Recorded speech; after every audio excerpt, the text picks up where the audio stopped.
اور مسلسل ان کو فالو کر رہی ہیں۔ خیر یہ وہاں سے جلدی سے نکل گئے آیت الکرسی پڑھتے ہوئے، اور اس کے بعد یہ بتاتے ہیں کہ اس طرح کافی دفعہ محسوس ہوا کہ اس درخت کے اندر جو ہے 2 انگارہ جیسی آنکھیں ہیں جو نظر آیا کرتی ہیں، یا کوئی عورت ہے جو اس کے سراؤنڈڈ ایریا میں گول گول گھوم رہی ہوتی ہے۔ اب یہ بتاتے ہیں کہ جب یہ واقعات ہونا شروع ہو گئے تو ہمارے جو دادا تھے انہوں نے اس درخت کو کٹوا دیا، اور جب یہ درخت کٹوایا تو چیزیں ختم ہونے کے بجائے زیادہ شدت سے اثر انداز ہونا شروع ہو گئیں۔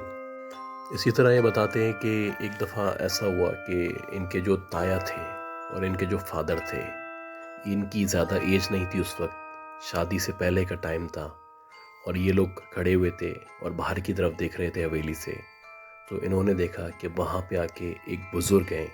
جو ان کی بالکل حویلی کے سامنے آ کے بیٹھ گئے ہیں اور مسلسل ان کی حویلی کی طرف دیکھ رہے ہیں۔ پہلے تو یہ سمجھے کہ شاید کوئی مسافر ہے جو یہاں پہ آ گیا ہے اور یہاں سے گزر رہا ہے، لیکن جب وہ کافی دیر تک وہاں پہ بیٹھے رہے، وہاں سے ہلے نہیں، وہاں پہ موجود رہے، تو ان کو احساس ہوا کہ یہ یقیناً کوئی نارمل آدمی نہیں ہے۔ اور جب یہ لوگ باہر گئے اور باہر جا کے اس سے پوچھا کہ آپ یہاں پہ کیا کر رہے ہیں بڑے صاحب،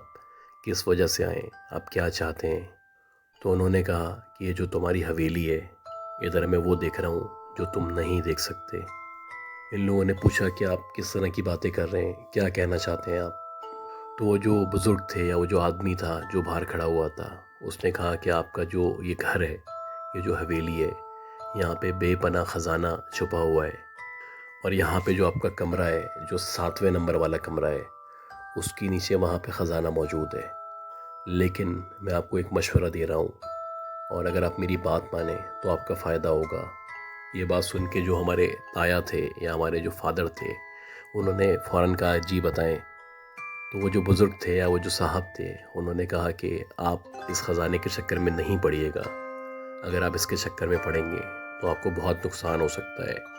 لالچ میں آ کے اگر آپ کوئی بھی ایسا کام کرتے ہیں تو آپ کو نقصان ہو جائے گا۔ خیر یہ بتاتے ہیں کہ یہ سب باتیں کرنے کے بعد وہ جو عجیب پراسرار آدمی تھا یا جو صاحب بھی تھے، وہ وہاں سے چلے گئے، اور جو ان کے فادر تھے اور ان کے جو تایا تھے، اب یہ بات ان کے ذہن میں لگ گئی، اور ان کے ذہن میں بار بار یہ بات گردش کرنے لگی کہ یہ حویلی تو ویسے بھی پری پارٹیشن کے زمانے کی ہے، ہو سکتا ہے کہ یہاں پہ ایسا کوئی خزانہ ہو جو دفن ہو،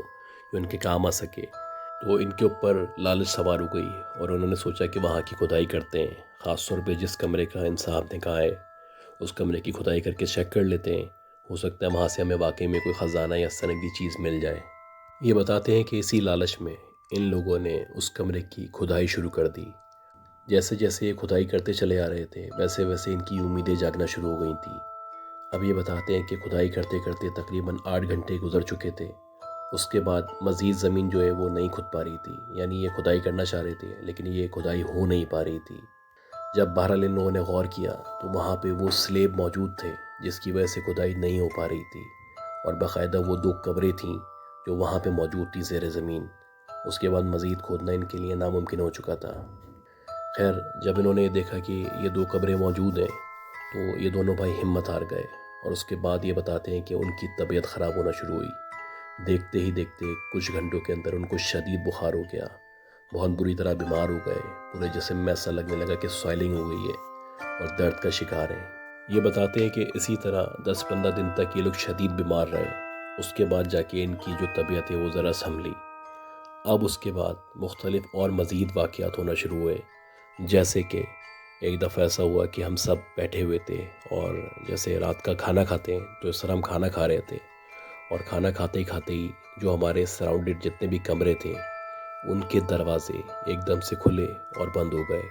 بہرحال وہاں پہ جتنے بھی لوگ موجود تھے سمجھ تو سبھی گئے تھے، لیکن سب نے ایک دوسرے کو سمجھانے کے لیے یا ایک دوسرے کو ٹالنے کے لیے یہ کہا کہ یہ شاید ہوا کی وجہ سے دروازے کھلے ہیں اور بند ہو گئے ہیں۔ حالانکہ کتنے سارے کمرے ایسے تھے وہاں پہ کھڑکیاں ہی موجود نہیں تھیں، اگر کھڑکیاں ہوں تو ہوا آئے، ورنہ تو ممکن ہی نہیں تھا۔ اب یہ بتاتے ہیں کہ اسی طرح ٹائم گزرتا رہا، ہم سب کی بھی پیدائش ہو چکی تھی، اور اس طرح کے جو ملٹیپل انسیڈنٹس ہیں وہ ہوتے چلے جا رہے تھے۔ یہ بتاتے ہیں کہ جیسے جیسے ہم لوگ بڑے ہو رہے تھے، اب ہمارا جو گھر تھا اس کا اسٹرکچر اس طرح سے تھا کہ جو نیچے کا حصہ تھا وہ ہمیں دیا گیا تھا،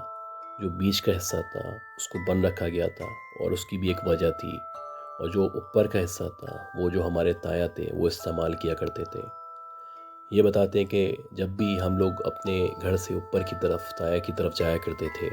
تو ہمیں احساس ہوتا تھا جیسے کہ کوئی مسلسل ہمیں دیکھ رہا ہے یا ہمارے ساتھ ساتھ چل رہا ہے یا اپنی موجودگی کا احساس دلا رہا ہے۔ اسی طرح یہ بتاتے ہیں کہ ایک دفعہ جو ان کے بھائی تھے وہ اوپر کی طرف جا رہے تھے تو انہوں نے جاتے آتے جو بیچ کا فلور تھا وہاں پہ دیکھا کہ وہاں پہ چھوٹے چھوٹے قد کے 3-4 بچے ہیں یا آدمی ہیں جو کھیل رہے ہیں۔ مشکل سے بتاتے ہیں کہ ان کا 1 سے 2 فٹ کے درمیان قد ہوگا، اور جو ان کے چہرے تھے وہ بہت زیادہ وائٹ تھے اور ان کی جو آنکھیں تھیں بہت چھوٹی چھوٹی سی آنکھیں تھیں۔ تو یہ بظاہر دیکھ کے ہی لگ رہا تھا کہ یہ انسان کے بچے کسی بھی طرح نہیں ہیں۔ خیر جب ان کے بھائی نے یہ سب دیکھا تو وہ جلدی سے اوپر چڑھ گئے۔ اسی طرح یہ بتاتے ہیں کہ جو ان کی بہن تھی ان کا یہ کہنا تھا کہ میں اس طرح کی باتوں پہ یقین نہیں رکھتی، یہ سب تم لوگوں کی بنائی ہوئی باتیں ہیں، ان میں کوئی حقیقت نہیں ہے۔ تو ایک دفعہ ایسے ہی ہوا کہ یہ کسی پروگرام میں گئے ہوئے تھے اور شادی وغیرہ اٹینڈ کر کے آ رہے تھے، تو یہ بتاتے ہیں کہ انہوں نے گاڑی باہر پارک کی۔ اسی دورانیے میں جو ان کی بہن تھیں وہ سیڑھیوں سے چڑھتی ہوئی اوپر کی طرف گئیں، یعنی ان کو تایا کے گھر کی طرف جانا تھا۔ جیسے ہی وہ بیچ والے فلور پہ پہنچی ہے تو اس نے وہاں پہ دیکھا کہ ایک عورت کھڑی ہوئی ہے جس نے وائٹ کلر کی ساڑی پہنی ہوئی ہے اور وہ ان کی طرف دیکھ کے مسکرا رہی ہے۔ ان کو اپنے گھر کے تمام افراد کا پتہ تھا، تمام ملازمین کا پتہ تھا، یہ ان میں سے کوئی بھی نہیں تھی۔ خیر جب میری بہن نے یہ دیکھا، رات کا ٹائم تھا، تو وہ جلدی سے اوپر چڑھ گئی اور جا کے جو ان کی تائی امی تھیں ان کو لے کے آئی اپنے ساتھ اور کہا کہ نیچے کوئی عورت کھڑی ہوئی ہے، کیا یہاں پہ کوئی نئی عورت آئی ہے؟ تو ان کی جو تائی تھیں انہوں نے کہا نہیں، یہاں پہ نہ کوئی نئی ملازمہ آئی ہے، نہ کسی عورت کے ہونے کا سوال پیدا ہوتا ہے۔ جب بہرحال یہ لوگ نیچے آئے اور آ کے انہوں نے دیکھا تو وہاں پہ کوئی موجود نہیں تھا۔ اسی طرح یہ بتاتے ہیں کہ جو سب سے زیادہ افیکٹ ہوا اس گھر کے اندر یا اس حویلی کے اندر وہ ان کی پھپھو تھی۔ ان کی پھپھو جیسے جیسے بڑی ہو رہی تھیں ویسے ویسے ان کی جو حرکتیں تھیں یا ان کے جو معاملات تھے وہ بالکل اسٹرینج ہونے لگے تھے۔ جیسے کہ اکثر ان کی پھپھو کی رات میں آنکھ کھلتی تو وہ عجیب سی زبان میں کچھ کہنے لگتی، کچھ بولنے لگتی۔ یہ بتاتے ہیں کہ ایک دفعہ ایسا ہوا کہ ان کی جو دادی ہیں وہ اتفاق سے جاگ رہی تھیں اور انہوں نے دیکھا کہ جو ان کی پھپھو ہیں وہ ایک دم سے اٹھ کے سیڑھیوں کی طرف جانا شروع ہو گئی ہیں۔ اب ان کی جو دادی تھیں وہ بڑا حیران تھیں کہ یہ کس طرف جا رہی ہے اور کس سے بات کرنے جا رہی ہے یا کیوں جا رہی ہے۔ تو اسی دورانیہ میں انہوں نے دیکھا کہ جیسے جیسے یہ سیڑھیوں کے اوپر چڑھتی چلے آ رہی ہیں تو اوپر کی طرف سے سیڑھیوں سے ایک عورت ہے جو نیچے آتی چلی آ رہی ہے، اور ایک پوائنٹ ایسا آیا کہ ان کی پھپھو اور وہ عورت ایک دوسرے سے بات کرنے لگے، اور یہ سارا منظر جو ہے ان کی دادی دیکھ رہی تھی، اور وہ جو بات کر رہے تھے ایک عجیب سی زبان میں بات کر رہے تھے۔ تو دادی نے جب یہ دیکھا تو انہوں نے کنفرمیشن کے لیے کہ یہ کون عورت ہے، کس سے بات کر رہی ہے، تو انہوں نے پھپھو کا نام لے کے زور سے آواز دی، اور جیسے ہی انہوں نے پھپھو کا نام لے کے آواز دی تو وہ جو عورت تھی اس نے بھی اور یہ جو ان کی پھپھو تھی ان دونوں نے ان کی دادی کی طرف دیکھا، اور جب دادی نے اس عورت کو غور سے دیکھا تو وہ بتاتی ہیں کہ اس عورت کی آنکھیں نہیں تھیں، یعنی پورا چہرہ موجود تھا لیکن اس کی آنکھوں کی جگہ کچھ کالے کالے نشانات تھے۔ یہ دیکھ کے دادی نے ایک دم چیخ ماری اور وہ عورت ایک دم سے غائب ہو گئی اور پھپھو وہیں بے ہوش ہو گئی۔ ابھی بتاتے ہیں کہ اسی طرح ٹائم گزرتا رہا اور پھپھو کی حالت غیر سے غیر ہوتی چلی گئی، اور ایک دفعہ ایسا ہوا کہ جو ہماری دادی ہیں وہ گھر میں اکیلی موجود تھیں، تو انہوں نے یہ دیکھا کہ اوپر جو سیڑھیاں ہیں وہاں سے کوئی چلتا ہوا نیچے کی طرف آ رہا ہے، اور شاید وہ ایک عورت ہے اور اس نے برقع پہنا ہوا ہے۔ جیسے جیسے وہ نیچے آتی چلی آ رہی ہے عورت وہ ان کی طرف دیکھ رہی ہے، یعنی اس کی جو آنکھیں ہیں وہ صرف نظر آ رہی ہیں، باقی اس نے برقع لیا ہوا ہے، اور وہ دادی کو مسلسل غور سے دیکھ رہی ہے۔ جیسے جیسے وہ نیچے آتی چلی گئی دادی اس کی طرف دیکھتے چلی گئی، اور فائنلی جب وہ بالکل نیچے آ گئی تو دادی نے اس سے بولا تم کون ہو، یہاں پہ کیا کر رہی ہو؟ وہ جو عورت تھی اس نے میری دادی کو کہا کہ ہم تم سے پہلے سے یہاں پہ رہ رہے ہیں اور تمہارے بعد تک یہاں پہ رہیں گے، ہمیں تنگ مت کرو۔ اب یہ بتاتے ہیں کہ اسی طرح ایک دن ایسا ہوا کہ پھپھو کمرے میں موجود تھیں اور ایک دم سے ان کی چیخنے کی آواز آئی، اور جب ان کی چیخنے کی آواز آئی تو جو بھی ہمارے چچا وغیرہ تایا ابو تھے وہ سارے وہاں پہ پہنچے۔ تو جب وہاں پہ پہنچے تو دیکھا کہ پھپھو کمرے میں کونے کی طرف دیکھ کے کسی سے باتیں کر رہی ہیں اور وہاں پہ کوئی موجود نہیں ہے۔ یہ دیکھ کے ہمارے تایا نے ان کو ہلایا کہ تم کس سے بات کر رہی ہو؟ تو یہ بتاتے ہیں کہ جیسے ہی ہمارے تایا نے ان کو ہلایا تو ایسا لگا کہ تایا کو پکڑ کے کسی نے ہوا میں اچھال دیا ہے۔ وہ ایک دم سے پیچھے جا کے گرے اور پھپھو نے ایک دم مردانہ آواز میں تایا کی طرف دیکھتے ہوئے کہا کہ ہمیں تنگ نہ کرو۔ یہ جب سب نے دیکھا اور یہ سنا تو سب خوف میں مبتلا ہو چکے تھے۔ اب ہمارے جو فادر تھے انہوں نے سوچا کہ اب کسی عامل سے رابطہ کرتے ہیں اور کوئی نہ کوئی ٹریٹمنٹ اس کی کرتے ہیں، کوئی علاج نکالتے ہیں، تاکہ یہ جو پھپھو کی صورتحال ہے یہ دن بدن خراب سے خراب ہوتی آ رہی ہے اور اللہ نہ کرے کوئی بڑا نقصان نہ ہو جائے۔ اب یہ بتاتے ہیں کہ اسی طرح 3-4 دن گزرے اور ایک جو بہت مشہور عامل تھے ان کو ہم بلا کے لائے، اور جب ہم ان کو بلا کے لائے ان کو پورا سینیریو بتایا تو انہوں نے پوری جو حویلی تھی اس کا چکر لگایا، اور اس کے بعد انہوں نے کہا کہ مجھے کچھ پڑھائی کرنی ہے، ایک کمرہ مجھے دے دیں، یہاں پہ بیٹھ کے میں پڑھائی کروں گا، اور مجھے ایک بندہ دے دیں، ایک والنٹیئر دے دیں جس پہ میں کچھ کام کروں گا۔ یہ بتاتے ہیں کہ جو میرے فادر تھے انہوں نے مجھے کہا کہ تم جلے آؤ، جیسے یہ بولے ویسے کرو، اور ایسا ہی ہوا۔ یہ بتاتے ہیں کہ جیسے وہ جو عامل تھے انہوں نے ہدایت دی اور جیسے انہوں نے کہا میں نے ویسے ہی کیا، اور اس کے بعد تھوڑی دیر تک وہ کچھ پڑھنے لگے اور مجھے کہا کہ آنکھیں بند کر لو۔